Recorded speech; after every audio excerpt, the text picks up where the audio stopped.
Today, when food is available almost everywhere, many people may ask, why should I fast when I can eat whenever I want? We have refrigerators full of food. Convenience stores stay open around the clock. With just a few taps on a phone, a hot meal can arrive at your doorstep. So, what is the point of fasting? The answer is not that food is the enemy.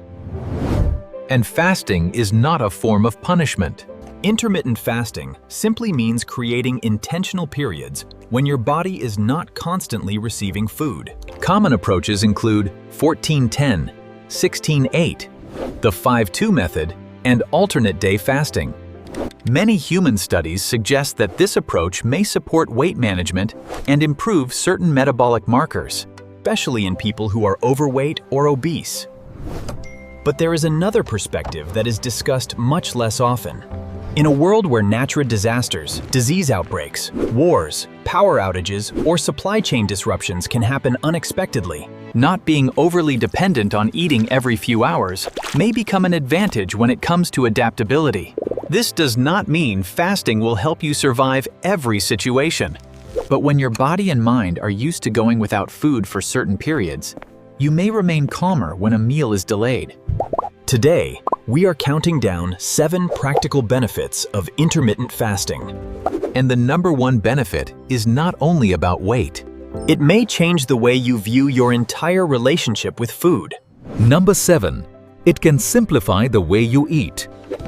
Many people believe that to become healthier, they must count every calorie, weigh every serving of food, and track every gram of carbohydrate. For some people, that works. But for others, it makes eating feel like a full-time job. Intermittent fasting offers a simpler principle.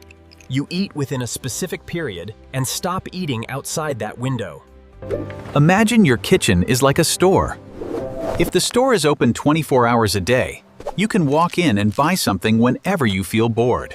But when it has a clear closing time, impulsive decisions become less frequent.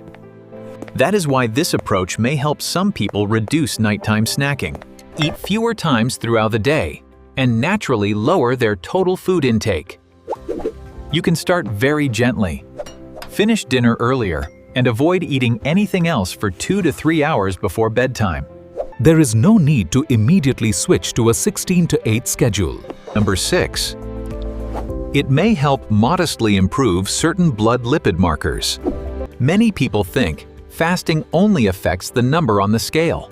But some studies suggest that it may also support improvements in total cholesterol, LDL cholesterol, and triglycerides. In certain groups of people. The mechanism is not magic. When total energy intake decreases and the body loses some fat, especially visceral fat, the metabolic system may function more efficiently. Think of your bloodstream as a transportation route. When your diet contains too much energy, sugar, and ultra-processed food, that route must constantly handle an excessive amount of cargo. Creating reasonable breaks may help reduce some of that pressure. But this is the important part. Fasting for 16 hours cannot erase the effects of 8 hours of poor quality eating. If your eating window is still filled with fried foods, sugary drinks, processed meats, and ultra-processed products, the benefits may be very limited. Prioritize vegetables, beans, whole grains, and fish, eggs, minimally processed meat, healthy fats, and enough protein. Number 5. It may support a modest reduction in blood pressure. Some trials have found that systolic or diastolic blood pressure may decrease slightly when participants practice intermittent fasting. However, a common misunderstanding is that fasting can replace medication or medical treatment. That is not true. Most of the blood pressure benefits may come from weight loss, less late-night eating, Improved food quality, and a reduction in total energy intake. Blood pressure is like water pressure inside a system of pipes. When the body carries too much visceral fat, retains too much water, or constantly processes excess food, the pressure within that system may rise. Reducing some of that burden may support cardiovascular health, but the effect is usually fairly modest. If you are taking blood pressure medication, you should not stop taking it or extend your fasting period on your own. Speak with your doctor, especially if you have experienced dizziness, low blood pressure, or dehydration. Number 4. It may help reduce waist circumference and visceral fat. This is a very important benefit, because not all types of body fat are the same. Visceral fat lies deep inside the abdomen and surrounds the organs. This type of fat is associated with insulin resistance, type 2 diabetes, and cardiovascular risk. When you look in the mirror, you only see the fat on the outside. But visceral fat is like boxes stacked inside the utility room of a house. You may not be able to see them, but they still take up space and interfere with how the system operates. Intermittent fasting may support reductions in waist circumference and body fat, especially when it helps you naturally consume less energy. However, losing weight does not mean you are only losing fat. If you eat too little protein and do not do strength training, your body may also lose muscle. For that reason, include protein in every meal and maintain 2 to 3 strength training sessions each week, depending on your ability.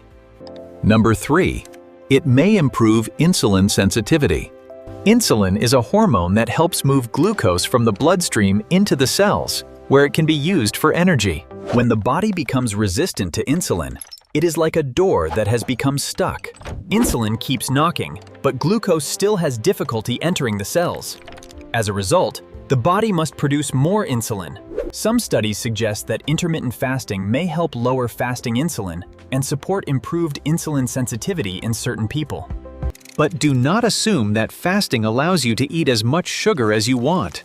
These improvements are often associated with weight loss, reduced visceral fat, and lower total calorie intake. Results for fasting blood glucose and HbA1c have also not been completely consistent across studies. For people with type 2 diabetes, intermittent fasting may be a suitable option in certain situations, but it is not necessarily more effective than a traditional calorie-restricted diet. If you use insulin or blood sugar-lowering medication, you should never attempt prolonged fasting on your own, because the risk of dangerously low blood sugar can be serious. Number 2. Eating earlier may be more aligned with your circadian rhythm. Many people follow a 16-to-8 schedule by skipping breakfast and then eating from noon until late in the evening. But the issue is not only how long you fast. The timing of your meals may also matter. The human body operates according to a circadian rhythm.